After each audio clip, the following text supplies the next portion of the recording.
જાફરાબાદમાં સેવાભાવ અને માનવતાની એક નવી પહેલ શરૂ કરવામાં આવી છે। આઝાદ ચેરિટેબલ ટ્રસ્ટ જાફરાબાદ દ્વારા ખારવા સમાજના વડીલોના આશીર્વાદ અને દાતાશ્રીઓના સહયોગથી સગર્ભા મહિલાઓ માટે નિઃશુલ્ક આપાતકાલીન એમ્બ્યુલન્સ સેવાનો શુભારંભ કરવામાં આવ્યો છે। ગર્ભવતી મહિલાઓને જરૂરિયાતના સમયે તાત્કાલિક હોસ્પિટલ સુધી પહોંચાડવા માટે આ સેવા શરૂ કરવામાં આવી છે। ખાસ કરીને કટોકટીના સમયે સમયસર પરિવહન મળી રહે તે હેતુથી શરૂ કરાયેલી આ પહેલને સ્થાનિક સ્તરે સરાહના મળી રહી છે।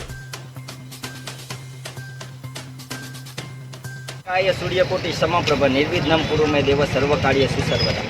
તો આજે જાફરાબાદમાં આવેલું આઝાદ ચેરિટેબલ ટ્રસ્ટ દ્વારા એક નવી પહેલ શરૂ કરવામાં આવી છે, જે સમાજના તમામ દાતાઓ, પ્રમુખશ્રીઓ અને સમાજના દરેક નાનામાં નાના વર્ગની જે મહેનત થકી અને સાથે સાથે આઝાદ ગ્રુપના તમામ સભ્યોએ એક ધન એકઠું કરી અને એક નવી પહેલ શરૂ કરી છે, જે ગર્ભવતી મહિલાઓ માટે ફ્રી એમ્બ્યુલન્સનું એ લોકોએ આયોજન કરેલું છે।